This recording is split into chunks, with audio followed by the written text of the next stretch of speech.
Hello मेरे partners, कैसे हो? आज मैं एक 11 का चैप्टर है फाइनेंशियल स्टेटमेंट में उसे अपनी लैंग्वेज में एक्सप्लेन करता हूँ। ठीक है, एक इजी वे में समझते हैं। पहले फाइनेंशियल स्टेटमेंट। ठीक है, फाइनेंशियल स्टेटमेंट का मतलब है ऐसा बिजनेस का, देखो बिजनेस का एक ऐसा स्टेटमेंट है जो तुम्हें बताता है कि तुम्हारा रिजल्ट क्या आया। ठीक है, तुम्हारी पोजीशन क्या है, फाइनेंशियल पोजीशन। फाइनेंशियल मतलब है कि तुम्हारी मनी से रिलेटेड। ठीक है, तो फाइनेंशियल पोजीशन क्या है और तुम्हारा रिजल्ट क्या है, तुम्हारा प्रॉफिट क्या चल रहा है। ठीक है, प्रॉफिट क्या है कि तुम्हारा ग्रॉस प्रॉफिट, नेट प्रॉफिट क्या है, प्रॉफिट क्या है, लॉस क्या है, ये सब कौन बताता है? तुम्हारा फाइनेंशियल स्टेटमेंट। फाइनेंशियल स्टेटमेंट एक ऐसा स्टेटमेंट है जो बिजनेस का रिजल्ट बताता है, कि फाइनेंशियल पोजीशन बताता है या समरी देता है कि तुम्हारे बिजनेस में कितनी एसेट्स है, कितनी लायबिलिटी है। ठीक है, तुम्हारा प्रॉफिट कितना है, तुम्हारा लॉस कितना चल रहा है। ठीक है, ये एक फाइनेंशियल पोजीशन भी बताता है। ठीक है, तो इसको समझते हैं। इसको समझने के लिए आपके पास दो तरीके हैं। सबसे पहले ये कितने हिस्से में टूटता है? दो में। एक होता है, सपोज करो, इनकम स्टेटमेंट। कौन सा स्टेटमेंट है? एक इनकम स्टेटमेंट है और एक कौन सा है? Statement of financial position. ठीक है, ये यहीं पे लिखे स्टेटमेंट ऑफ फाइनेंशियल पोजीशन। ठीक है, इनकम स्टेटमेंट में आपको देखना होता है एक कौन कौन से दो अकाउंट। एक है आपका ट्रेडिंग अकाउंट और दूसरा होता है प्रॉफिट एंड लॉस अकाउंट। ठीक है, बहुत इजी है। देखो, फाइनेंशियल स्टेटमेंट एक ऐसा स्टेटमेंट है जो तुम्हारे बिजनेस का रिजल्ट बताता है। ठीक है, कि तुम्हारे बिजनेस में फाइनेंशियल पोजीशन क्या चल रही है। ठीक है, लास्ट का जो फाइनल, वो भी किसमें? एक अकाउंटिंग ईयर में।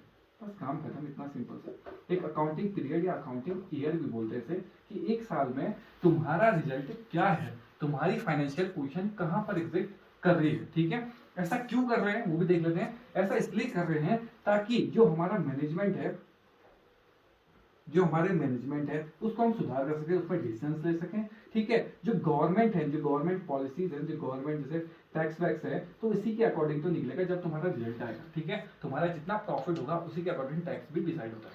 ठीक है, गवर्नमेंट है, तुम्हारे इन्वेस्टर जो तुम पे पैसा लगा रहे हैं उनके लिए भी ये इंफॉर्मेशन काम की है। ठीक है, तुम्हारे जो क्रेडिटर या तुम्हारे सप्लायर है, इनके लिए भी ये इंपॉर्टेंट है। ठीक है, तुम्हारे खुद के इंप्लॉय के लिए ज्यादा प्रॉफिट होगा तो ज्यादा बेनिफिट्स मिलेंगे, जिसको तुम्हारे इंप्लॉयज को बूस्टअप होंगे। ठीक है, और अदर यूजर्स भी हैं, जैसे गवर्नमेंट एजेंसीज भी हैं। ठीक है, गवर्नमेंट एजेंसी जैसे सपोज करो मुझे लोन वगैरह लेना, तो फैसिलिटीज भी तो मिलती है ना गवर्नमेंट एजेंसीज। ठीक है, गवर्नमेंट एजेंसीज में इसमें टैक्स अथॉरिटी लिख सकते हो। ठीक है, तो इन सभी के लिए क्या है काम? अदर भी है, बहुत सारे और भी अदर्स भी हैं। ठीक है, अदर यूजर्स भी हैं। ठीक है, तो ये मोस्ट इंपॉर्टेंट है तुम्हारे मैनेजमेंट में डिसीजंस लेने के लिए, कि तुम्हारा रिजल्ट किस अकॉर्डिंग चल रहा है, तुम्हारे रिसोर्सेज कैसे काम कर रहे हैं, ये तुम्हारा चेकआउट भी कर सकता है। और इसी के अकॉर्डिंग कर हो डिसीजन लेते हो। गवर्नमेंट के लिए तुम्हारा टैक्स है, तो कितना जितना प्रॉफिट आएगा उसी के अकॉर्डिंग तुम्हारा टैक्स दोगे। ठीक है, इन्वेस्टर तुम्हारे जो तुम्हारे ऊपर पैसा लगा रहे हैं, तुम्हारी बिजनेस में पैसा लगा रहे हैं, वो तुम्हारी फाइनेंशियल स्टेटमेंट को देख के ही पैसा लगेंगे। ठीक है, तो सप्लायर जिनसे हम सप्लाई कर रहे हैं, ठीक है, उधार पे सप्लाई भी करते हैं। और देखो, एम्प्लॉय जो तुम्हारे ऑर्गेनाइजेशन में जो एम्प्लॉयज हैं वो भी क्या करेंगे? पोजीशन, फाइनेंशियल पोजीशन, देखो प्रॉफिट और फाइनेंशियल पोजीशन में भी पोजीशन, अच्छी पोजीशन में, हम स्ट्रॉन्ग पोजीशन में होंगे तो इनका क्या होगा? कंपनसेशन भी स्ट्रॉन्ग होगा। ठीक है, गवर्नमेंट एजेंसी जिनसे अगर सपोज करो जैसे बैंक वगैरह है, जो गवर्नमेंट एजेंसी है, लोन वगैरह अगर तुम लेना है तो उसके अकॉर्डिंग फाइनेंशियल स्टेटमेंट के अकॉर्डिंग तुम्हारा क्या होगा? इससे लोन डिसाइड भी होता है। ठीक है, कि हम बजट ज्यादा, एसेट्स पावर ज्यादा है तो तुम्हारा लोन भी उतना ज्यादा, मतलब उतना हाई ले सकते हो। देखो, इनकम स्टेटमेंट मोस्ट इंपॉर्टेंट है। इनकम स्टेटमेंट में कौन दो आते हैं? ट्रेडिंग अकाउंट और प्रॉफिट एंड लॉस अकाउंट। ठीक है, इन दोनों को ही क्या बोलते हैं? इन दोनों को ही एक अकाउंट बोलेंगे तो ये कहलाता है इनकम स्टेटमेंट। ठीक है, अब देखते हैं ट्रेडिंग। तो मोस्ट इंपॉर्टेंट सबसे पहले क्या है? ट्रेडिंग। तो ट्रेडिंग अकाउंट को फिर समझेंगे, इससे पहले एक चीज और समझनी है तुम्हें। वो कौन सी चीज है? एक्सपेंडिचर को समझना है, बस हो गया काम करो। मोस्ट इंपॉर्टेंट तुम्हारे इस चैप्टर में एक्सपेंडिचर। एक्सपेंडिचर का मतलब है खर्चा। ठीक है, खर्चे को देखते हैं कितने प्रकार का खर्चा होता है। 3 प्रकार का खर्चा होता है, तीनों का एक्सप्लेन करके देख देता हूँ और डिफरेंस भी बता दूंगा एक ही। देखो, एक्सपेंडिचर एक होता है रेवेन्यू नेचर का, तो इसे बोलते हैं रेवेन्यू एक्सपेंडिचर। दूसरा होता है तुम्हारा कैपिटल एक्सपेंडिचर और तीसरा क्या होता है? Deferred revenue expenditure. ठीक है, तीनों का समझते हैं और इन दोनों में डिफरेंस भी बता देता हूँ। सबसे पहले रेवेन्यू एक्सपेंडिचर को आर का आर पकड़ना है। इसमें आर देखो, आर वर्ड है तो इसका आर क्या कहलाएगा? रेगुलर। इसका मतलब है जो तुम्हारे रेगुलर एक्सपेंडिचर, जो रोज खर्चा हो रहा है, उसे बोलते हैं रेवेन्यू एक्सपेंडिचर। जो तुम्हारा फिक्स एसेट्स में खर्चा होगा, जो तुम बहुत लंबे समय में एक बार करते हो, उसे बोलते हैं, सपोज करो परचेज करोगे फर्नीचर या वगैरह कुछ फिक्स एसेट्स, तो उसमें अगर खर्चा लगाओगे तो उसमें आएगा तुम्हारा कैपिटल एक्सपेंडिचर। अगर गुड्स वगैरह में कुछ सिंपल गुड्स और कुछ गुड्स या स्टॉक पे कोई खर्चा लगाओगे तो वो किस में आएगा, तुम्हारा रेवेन्यू में, ठीक है। लेकिन अगर फिक्स एसेट्स में कोई खर्चा लगेगा तो वो तुम्हारा आएगा कैपिटल एक्सपेंडिचर में। नेक्स्ट है, इसका जो बेनिफिट्स होता है वो एक साल में निकल जाता है। जो इसका बेनिफिट्स तुम्हें कमाना है वो एक अकाउंटिंग पीरियड में निकल जाता है। इसमें 1 ईयर ले लेता हूँ सिंपल सा, ठीक है। अकाउंटिंग पीरियड में, अकाउंटिंग पीरियड है यहाँ पे, इसमें देखो यहाँ पे छोटा इसलिए लिखता हूँ, ये अकाउंटिंग पीरियड में ही निकल जाता है इसका बेनिफिट। लेकिन इसका बेनिफिट कब निकलता है, सेवरल ईयर्स में निकलता है, ठीक है, बहुत लंबे पीरियड में निकलता है इसका बेनिफिट, ठीक है। नेक्स्ट है तुम्हारा ये क्या होता है, ये रेवेन्यू है, तो ये किस में आएगा, नॉमिनल रूल के अकॉर्डिंग आता है। ये नॉमिनल रूल के अकॉर्डिंग चल रहा है। इसका नेचर कैसा होता है, नॉमिनल, इसका नेचर कैसा होता है, रियल अकाउंटिंग, ठीक है। नेक्स्ट है तुम्हारा जो भी कैपिटल एक्सपेंडिचर होता है वो बैलेंस शीट में आता है। मोस्ट इंपॉर्टेंट है कि ये बैलेंस शीट में आता है, और ये किस में आता है, ये ट्रेडिंग अकाउंट, ट्रेडिंग और पीएल अकाउंट में आते हैं। बस काम करा, मोस्ट इंपॉर्टेंट, दोबारा देख लो डिफरेंस इसे देखो, ये क्या था, डेली बेसिस या वर्किंग कैपिटल के लिए, वर्किंग ऑपरेशंस के लिए जो भी एसेट्स होगा, परचेज और एक्सपेंडिचर, जो डेली बेसिस पे तुम्हारे खर्चे चल रहे हैं, वो कौन सा कहलाता है, रेवेन्यू एक्सपेंडिचर। जो तुम्हारा एक्सपेंडिचर फिक्स एसेट्स पे लगता है या फिक्स एसेट खरीदने में जो तुम्हें लंबे समय के लिए चाहिए, उन पे खर्चा लगेगा, तो वो कौन सा कहलाता है, कैपिटल एक्सपेंडिचर। इसका बेनिफिट एक साल के अंदर मिल जाता है। इसका बेनिफिट बहुत लंबे समय के पीरियड में मिलता है। नेक्स्ट है कि इसका rule, nature of rule account कैसा होता है, इसका नॉमिनल रूल होता है, इसका कैसा होता है, रियल। नेक्स्ट है इसके जो वो होते हैं, जो भी इसके एक्सपेंडिचर्स होते हैं वो ट्रेडिंग और पीएल में आते हैं। इसके डायरेक्ट किस में आते हैं, बैलेंस शीट में आते हैं। अब लास्ट है तुम्हारा डेफर्ड रेवेन्यू एक्सपेंडिचर। मैंने इसकी वीडियो अलग से बना रखी है, उसमें चाहो तो आप उसमें देख सकते हो। नेक्स्ट है तुम्हारा deferred revenue expenditure. Deferred revenue expenditure एक ऐसा एक्सपेंडिचर है जो तुम एक बार करो, वन टाइम करो, और उसके बेनिफिट्स कितने कमाओ, बहुत सारे बेनिफिट्स कमाओ, लाइफ टाइम तुम उसके बेनिफिट्स कमाओ, सेवरल ईयर तक उसके बेनिफिट्स या फ्यूचर बेनिफिट्स के लिए तुम क्या करो, फ्यूचर बेनिफिट्स कमाओ, उससे एक बार एक्सपेंडिचर करो और फ्यूचर बेनिफिट्स तक उसके फायदे लो, तो वो कहलाता है डेफर्ड रेवेन्यू एक्सपेंडिचर। ऐसा एक ही एग्जांपल है तुम्हारा, कौन सा, एडवर्टाइजमेंट, ठीक है। मोस्ट इंपॉर्टेंट इसका एक मोस्ट इंपॉर्टेंट एग्जांपल है इसका एडवर्टाइजमेंट। देखो सपोज करो मेरी कोई फर्म थी, उस फर्म में सपोज करो मैं उसकी ओपनिंग के लिए मैं क्रिस्टियानो को लेके आता हूँ, CR7 को लेके आता हूँ, और उसको उस पर खर्चा लगाता हूँ, उसको लेके आने में, उसको चाय वाय पे, उसके एड पे, ठीक है। उसका बेनिफिट्स क्या, लाइफ टाइम कहूंगा, बार बार तो नहीं बुलाऊंगा, लेकिन क्या होगा, सेवरल ईयर तक बोलेंगे कि हाँ ये इसमें क्रिस्टियानो ने ओपनिंग कराई थी, तो सब लोग क्या करेंगे, उसमें आएंगे। देखो एक बार खर्चा किया और लाइफ टाइम इसके बेनिफिट्स कमाए, तो ऐसे बेनिफिट्स को बोलते हैं डेफर्ड रेवेन्यू एक्सपेंडिचर, ठीक है। इसके बेनिफिट्स तुम सेवरल ईयर तक या फ्यूचर बेनिफिट्स ले सकते हो।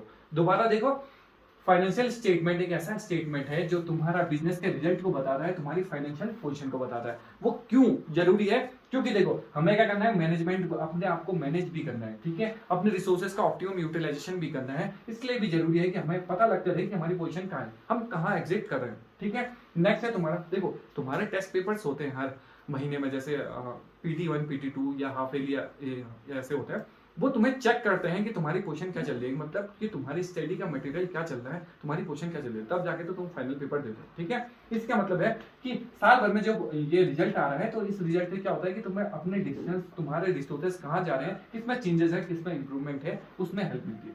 नेक्स्ट है तुम्हारा गवर्नमेंट। गवर्नमेंट को कैसे हेल्प करेगी, देखो गवर्नमेंट एजेंसीज और गवर्नमेंट टैक्स वगैरह भी मतलब हमें देना पड़ता है, तो जितना ज्यादा प्रॉफिट उतना ज्यादा टैक्स वगैरह हमें देना पड़ता है।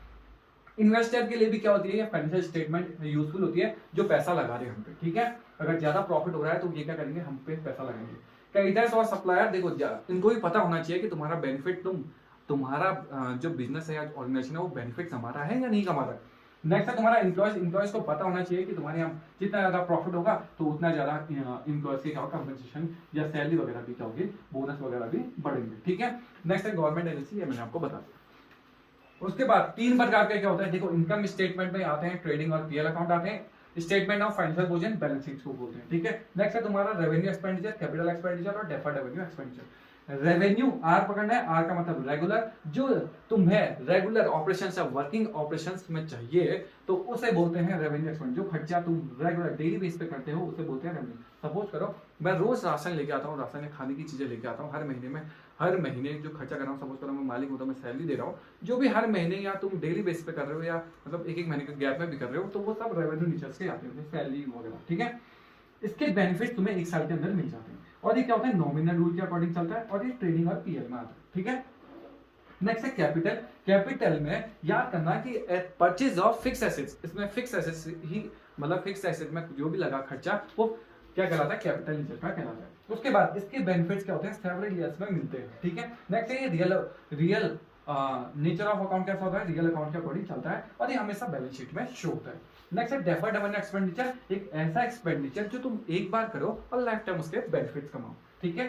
तो ये था तुम्हारा ओवरव्यू। अब देखते हैं मोस्ट इंपॉर्टेंट है तुम्हारा ट्रेडिंग अकाउंट। मैं अपनी ट्रिक से तुम्हें ट्रेडिंग अकाउंट में हेल्प करता हूं, कैसे आपको याद करना है और कौन से टॉपिक्स हैं जो तुम्हें कंफ्यूज करेंगे, ठीक है। तो मैं इसको बताता हूँ। देखते हैं कि ट्रेडिंग अकाउंट में क्या चीजें आते हैं, ठीक है। मैं सबसे पहले आपको ट्रेडिंग अकाउंट का ओवरव्यू देता हूँ, फिर देखते हैं। तो सबसे पहले यहाँ पे देखो, मैं ओवरव्यू यहाँ पे देता हूँ कि ट्रेडिंग अकाउंट का मतलब है, देखो यहाँ पर सबसे पहले मैन्युफैक्चरिंग हो रहा है, मैन्युफैक्चरिंग के बाद ये कहाँ जाता है, हमारे बिजनेस में या हमारी शॉप पे आ जाता है, ठीक है। इसके बाद से हम कस्टमर को बेचने लगते हैं। जो भी एक्सपेंसेस, जो भी नुकसान या जो भी खर्चे, जो भी एक्सपेंसेस तुम्हारे मैन्युफैक्चरिंग के दौरान लगते हैं वो सब आते हैं तुम्हारे ट्रेडिंग अकाउंट के दौरान। जो भी मतलब तुम्हारा सामान बनने में जो भी खर्चे लगे या जो भी एक्सपेंसेस लगे वो किसके अंदर आते हैं, ट्रेडिंग अकाउंट के। जो भी अगर तुम्हारी शॉप्स वगैरह में लगेंगे वो तुम्हारे आएंगे पीएल अकाउंट में, बस काम करो, ठीक है। ट्रेडिंग को याद लर्न करो, पीएल अपने आप ही बन जाता है, ठीक है। मोस्ट इंपॉर्टेंट है, मैं तुम्हें इसमें डिफरेंस ही बताऊंगा कौन से पॉइंट में तुम्हारी कंफ्यूजन होगा और कौन से पॉइंट तुम्हें दिमाग में रखने, ठीक है। तो सबसे पहले बनाते हैं ट्रेडिंग अकाउंट में। यहाँ पे आपको समझाता हूँ ट्रेडिंग अकाउंट। तो ट्रेडिंग अकाउंट में दो अकाउंट बनेंगे, दो साइड्स बनेंगी। तो पर्टिकुलर अमाउंट मैं आपको एक ही पॉइंट में बताऊँ, ठीक है। यहाँ पे पर्टिकुलर अमाउंट बनेगा। तो ये पहली साइड है और ये दूसरी साइड है, मैं आपको एक्सप्लेन कर देता हूँ, ठीक है। सबसे पहले याद करना कि सबसे पहले आपको लिखना है ओपनिंग स्टॉक, टू लिखना है ओपनिंग स्टॉक। सबसे पहले आपको भरना है ओपनिंग स्टॉक इस साइड, ठीक है। ओपनिंग इस साइड आएगा तो क्लोजिंग यहाँ पे आएगा, तो बाय एक लाइन छोड़ के यहाँ पे क्लोजिंग स्टॉक लिख देना, ठीक है। ओपनिंग सबसे पहले किसी भी अकाउंट की स्टार्टिंग यहाँ से होगी तो क्लोजिंग यहाँ, ठीक है। नेक्स्ट पॉइंट है तुम्हारा परचेस का। तो सेकंड पॉइंट है तुम्हारा टू परचेस खरीदना इस साइड, परचेस करना इस साइड, और परचेस से लेस करना क्या, परचेस रिटर्न, बस काम करो। परचेज लिखना है साइड और परचेज में से परचेज रिटर्न लेस करना है। इसका मतलब परचेज साइड तो क्या यहाँ क्या आएगा, सेल्स आएगी, बाय वाली साइड सेल्स आएगी, सबसे पहले सेल्स, और सेल्स से क्या लेस होगा, सेल्स से रिटर्न। मोस्ट इंपॉर्टेंट जो तुम्हें कंफ्यूज करेगा वो दोनों, ये दोनों पॉइंट है। इन दोनों पॉइंट को मैं यहाँ पे लिखता हूँ, देखो एक है परचेज रिटर्न, एक है सेल्स रिटर्न, ठीक है। इन दोनों में देखो डिफरेंस क्या है कि सपोज करो यहाँ पर को आपको दे दे रिटर्न लिख दे, और रिटर्न के बाद देखे इनवर्ड ले दे और आउटवर्ड दे दे। आपको पहचानना आना चाहिए कि ये कौन सा रिटर्न है, ठीक है। परचेज रिटर्न है कि सेल्स रिटर्न। मैंने एक ट्रिक बनाई है, देखो इसमें कौन सा है इन, तो इन की स्पेलिंग छोटी है तो इसका मतलब ये सेल्स रिटर्न है। इसमें आउट है, आउट की स्पेलिंग बड़ी है तो ये कौन सा रिटर्न होगा, परचेज रिटर्न होगा, बस काम करो, ठीक है। ये सेल्स रिटर्न या परचेज रिटर्न। इनवर्ड लिखा होगा, इनकी स्पेलिंग छोटी और इनकी स्पेलिंग छोटी, तो ये आएगा तुम्हारे किसमें, सेल्स रिटर्न, और ये होगा परचेज रिटर्न, बस काम खत्म। इसमें यहाँ पे छोटा सा लिख देता हूँ, ये आउटवर्ड होगा, ये इनवर्ड होगा, ठीक है। पहली एक बार ये आउट हो जाता है, जैसे मैच खेलता है तो एक बार आउट होता है और हर समय इन ही रहता है, 3 बार खेलता है। इसका मतलब जितने भी अब आएंगे वो सब इन वाले वर्ड से आने वाले हैं इसमें, ठीक है। याद करने का तरीका दोबारा देखो, इसमें एक बार पहली बार आउट हो जाता है वो, और उसके बाद ये आउट ही नहीं होगा, इन ही रहेगा। तो देखो क्या मैं क्या समझाना चाह रहा हूँ आप समझ आएगा। थर्ड, इस साइड आप कुछ भी नहीं आएगा, ट्रेडिंग अकाउंट की दूसरी बाय वाली साइड आप कुछ नहीं आएगा, दो ही वर्ड्स आते हैं, सेल्स आएगा, सेल्स में सेल्स रिटर्न माइनस करोगे, इसे बोलते हैं रिटर्न इनवर्ड, और यहाँ आएगा क्लोजिंग स्टॉक। और यहाँ क्या आने वाले हैं सब नाम अब देखते हैं, और कौन से वर्ड्स कंफ्यूज करेंगे वो भी मैं आपको बताता हूँ। सबसे पहले यहाँ पे आएगा तुम्हारा वेजेस, ठीक है। वेजेस आएगा, लेकिन वेजेस में एक है, देखो अगर टू वेजेस एंड सैलरी दे, ये भी इसी साइड आता है। लेकिन अगर मैं बोलूं कि सैलरी एंड वेजेस कहां आता है, ये आता है तुम्हारा पीएल में। देखो इन दोनों में बहुत बड़ा डिफरेंस है, यहाँ पे वेजेस पहले में है और यहाँ पर सैलरी पहले में है। जब सैलरी पहले में होगी तो पीएल में आएगी, और जब वेजेस होगा तो वो ट्रेडिंग अकाउंट में आएगा। मोस्ट इंपॉर्टेंट ये है। दोबारा देख लो कि वेजेस तो आते हैं सिंपल ट्रेडिंग में, लेकिन वेजेस एंड सैलरी भी आता है ट्रेडिंग में, लेकिन सैलरी एंड वेजेस उल्टा बोले तो ये आएगा तुम्हारा पीएल में। ठीक है, मोस्ट इंपॉर्टेंट एक ये है। और दूसरा मोस्ट इंपॉर्टेंट है तुम्हारा जो तुम्हें कंफ्यूज करेगा, और इसके अलावा कोई कंफ्यूज नहीं करना, थर्ड नहीं फोर्थ पॉइंट है तुम्हारा टू कैरेज। एक है तुम्हारा कैरेज, सिंपल कैरेज इसी में आता है। कैरेज मैंने बोला था, अभी आपको बताया कि ये एक बार आउट होता है उसके बाद आउट ही नहीं होता, इसका मतलब कैरेज इनवर्ड आता है इसमें, और टू कैरेज ऑन परचेज भी इसी में आता है। बस काम खत्म, ये तीन वर्ड इसमें आएंगे। लेकिन अगर मैं बोलूं कि कैरेज आउटवर्ड किसमें आएगा तो वहां चला जाएगा, ये जाएगा किसमें, पीएल। ठीक है, यहां पर तो तीन वर्ड आते हैं, देखो कैरेज बोलूं या कैरेज इनवर्ड बोलूं, मैंने बोला था पहली बार आउट होगा उसके बाद आउट ही नहीं होगा, इसका मतलब है कैरेज इनवर्ड है, और कैरेज क्या भी है, कैरेज ऑन परचेज भी इसी में आता है। फिफ्थ पॉइंट कौन सा आता है तो थोड़ा सा कंफ्यूज कर सकता है, वो है तुम्हारा, देखो इसमें आई वर्ड है, आई से आई पकड़ना है तो इसका मतलब है इंपोर्ट ड्यूटीज इसमें आती है।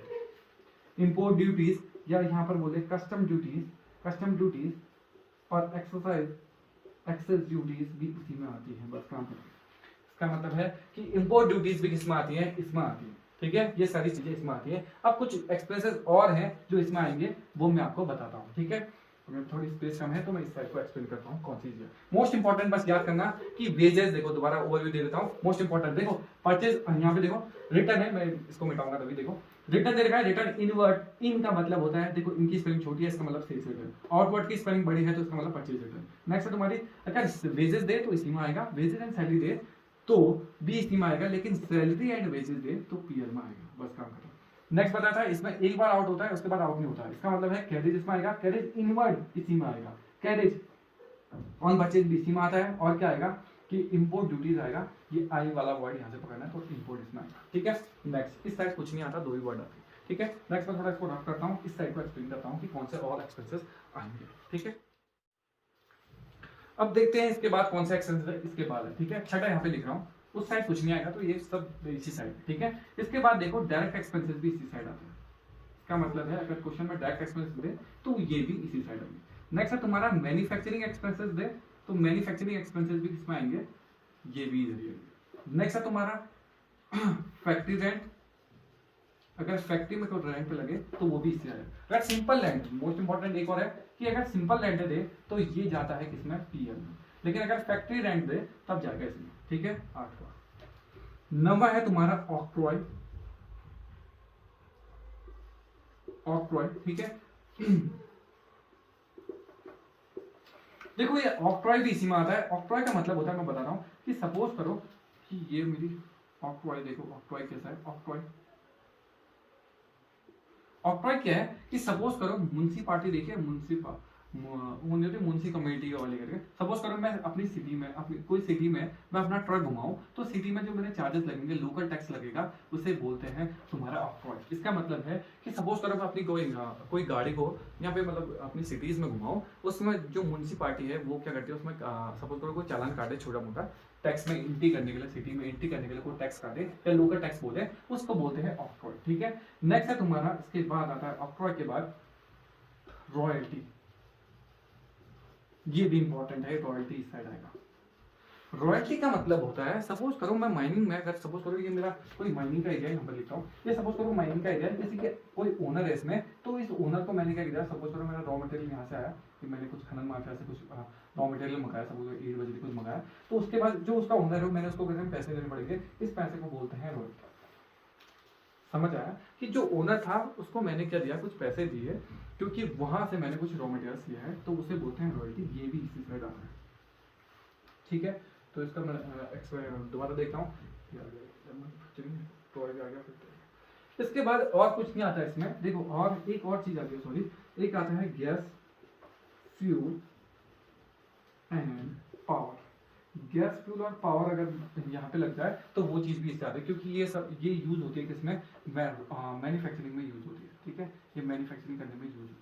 ठीक है, सिंपल लाइटिंग दिया होगा, ये नहीं आता है इसमें, इंपॉर्टेंट है। सिंपल रेंट दिया होगा, ये भी नहीं आता। जो बचे बुचे हैं वो सब किसमें आते हैं, पीएल में आएंगे। बस काम होगा। मोस्ट इंपॉर्टेंट इसमें एक ही चीज है, वो तुम्हारा क्या है, एक तो ये तुम्हें रिटर्न पकड़ना आना चाहिए, नेक्स्ट तुम्हें वेजेस पकड़ना आना चाहिए कि वेजेस पहले दे दिया तो वेजेस ट्रेडिंग में आएगा। नेक्स्ट है तुम्हारा इनवर्ड, ये इंपॉर्टेंट है, ये बच्चे भूल जाते हैं, मैंने तुम्हें बताया एक ही बार आउट होगा उसके बाद आउट नहीं होगा। इसके बाद ये इस साइड आएगा, इसके बाद मैंने इसी का आई क्या बताया था इंपोर्ट ड्यूटीज इसमें इस साइड आती है। उसके बाद डायरेक्ट एक्सपेंसेस आएगा, मैन्युफैक्चरिंग एक्सपेंसेस आएगा, फैक्ट्री रेंट आया, ऑक्ट्रॉय आता है और क्या है रॉयल्टी भी आता है, गैस फ्यूल एंड पावर भी इसी साइड आता है। ठीक है, तो ये था तुम्हारा ट्रेडिंग अकाउंट, इसके अलावा कुछ नहीं आता। याद करना कि देखो इस साइड पे अगर ये वाली साइड बड़ी हो तो इस साइड निकलता है क्या, मैं तुम्हें याद करा था, अगर देखो 2PL लिखूं और बाय PL लिखूं, इसमें अंतर बताया था मैंने तुम्हें कि ये पहली साइड है तो पहले नंबर पर कौन है प्रॉफिट, इसका मतलब यहाँ पर को आता है ग्रॉस प्रॉफिट। ठीक है, अगर ये वाली साइड बड़ी है, ये वाली साइड छोटी है तो यहाँ पर निकलता है क्या ग्रॉस लॉस। याद करने का तरीका देखो दो है, देखो याद करने का तरीका मैं तुम्हें दो बताता हूँ। देखो यहाँ पे है ट्रेडिंग अकाउंट, सपोज करो ट्रेडिंग अकाउंट ये है, तो ट्रेडिंग अकाउंट में पहले कौन सा वर्ड आता है, देखो कंफ्यूज होता है कभी कभी ग्रॉस और नेट में, तो बड़ा कौन है इसमें, मैंने याद कराया था क्या जी फॉर ग्रैंडफादर, ग्रैंडफादर बड़े होते हैं, एन फॉर नाती कहलाता है, तो ग्रैंडफादर बड़े हैं तो पहले बड़े लोग पैदा हुए थे, इसका मतलब पहले क्या निकलेगा ग्रॉस निकलेगा। याद भी कर लो कि पहले जी आता है तो पहले जी आएगा, और PL अकाउंट में क्या आता है नेट वर्ड आता है, नेट प्रॉफिट या नेट लॉस आएगा। ठीक है, ये थी तुम्हारा ट्रेडिंग अकाउंट। ठीक है, एक बार मैं दोबारा से थोड़ा सा रफली समझा देता हूँ कि कौन कौन से पॉइंट इंपॉर्टेंट है, एक बार इसको सारे पॉइंट, उसके बाद मैं एक रफली ओवरव्यू देता हूँ ट्रेडिंग अकाउंट का। ठीक है, देखो मैं ओवरव्यू देता हूँ कौन कौन सी साइड आएगी। देखो इसमें देखो कंफ्यूज करेगा कौन सा, पहला वर्ड तुम्हारा वेजेस, अगर सिंपल सा वेजेस हो तो इसमें आएगा। ठीक है, लेकिन अब वेजेस एंड सैलरी हो तो इस साइड आता है, लेकिन PL में क्या आएगा, PL में क्या आता है सैलरी एंड वेजेस आता है। ठीक है, जिसमें तुम्हारा कंफ्यूज हो सकता है। नेक्स्ट दो पॉइंट, नेक्स्ट है तुम्हारा यहाँ पर को फैक्ट्री रेंट आता है, लेकिन को यहाँ पर को अगर सिंपल सा रेंट हो तो इस साइड आता है। ये दो वर्ड है। मोस्ट इंपॉर्टेंट है तुम्हारा कैरेज में मैंने बताया था कि एक बार पहली बार आउट हो जाता है ये, उसके बाद कभी आउट नहीं होता, इसका मतलब इनवर्ड इस साइड आएगा, और यहाँ देखो इस साइड PL में क्या आता है आउटवर्ड आता है, कैरेज आउटवर्ड किस साइड आएगा इस साइड आएगा, कैरेज आउटवर्ड आएगा, और सेल कैरेज ऑन सेल भी इसी साइड आएगा, और कैरेज ऑन परचेज इस साइड आएगा। नेक्स्ट है यहाँ पे क्या आएगा एक्सपोर्ट ड्यूटीज आएगा, यहाँ पे इंपोर्ट ड्यूटीज आएगा, इंपोर्ट ड्यूटीज। ठीक है, ये मोस्ट इंपॉर्टेंट सिंपल से लाइट वाला, लाइटिंग इस साइड आती है, याद कर लेना ये लाइटिंग इस साइड आती है, और सपोज करें यहाँ फैक्ट्री लाइट हो तब जाके आएगी, फैक्ट्री लाइट हो तब जाके आएगी। ठीक है, तो ये इंपॉर्टेंट है। और एक चीज और इंपॉर्टेंट है, वो कौन सा, रिटर्न दो प्रकार का होता है। देखो मोस्ट इंपॉर्टेंट रिटर्न दो प्रकार का, एक जगह है आउटवर्ड, एक जगह है क्या इनवर्ड। ठीक है, कौन सा क्या होता है ये आपको इंपॉर्टेंट याद करना है कि रिटर्न आउटवर्ड, आउट की स्पेलिंग बड़ी है जिसका मतलब ये परचेज रिटर्न हुआ, यहाँ पे इनकी स्पेलिंग छोटी है जिसका मतलब सेल्स रिटर्न हुआ, बस काम खत्म, यही है इसमें। और ये दोनों क्या कहलाते हैं याद करना कि ये दोनों अकाउंट कौन से कहलाते हैं, इनकम स्टेटमेंट कहलाते हैं, बस ये भी याद कर लेना, बस काम खत्म। ठीक है, आज के लिए इतना ही कि मैं इसमें ट्रेडिंग अकाउंट बताऊंगा, इसके बाद मैं आपको प्रॉफिट एंड लॉस अकाउंट बताऊंगा, उसके बाद बैलेंस शीट कैसे बनानी है वो बताऊंगा। नेक्स्ट एक चीज सॉरी एक चीज, देखो ये ट्रेडिंग अकाउंट पहले बनाया तो इसका मतलब है यहाँ पे क्या निकलेगा ग्रॉस निकलेगा, ग्रॉस प्रॉफिट या ग्रॉस लॉस निकलता है। इसमें क्या है, तो ये बाद में आया तो इसका मतलब यहाँ पे क्या निकलेगा नेट निकलता है। और याद करने का तरीका, पहले ग्रैंडफादर आए होंगे उसके बाद ही ना क्या होगा, इसका मतलब ट्रेडिंग अकाउंट पहले बनता है तो पहले ग्रैंडफादर आएंगे, इसका मतलब ग्रॉस प्रॉफिट आएगा पहले या ग्रॉस लॉस आएगा, उसके बाद में नेट निकलता है। ठीक है, आई होप आपको ये वीडियो पसंद आई होगी। ठीक है, लाइक करें, सब्सक्राइब करें, और अगर कोई डाउट हो तब मेरे कमेंट बॉक्स में कमेंट करें। ठीक है, थैंक यू।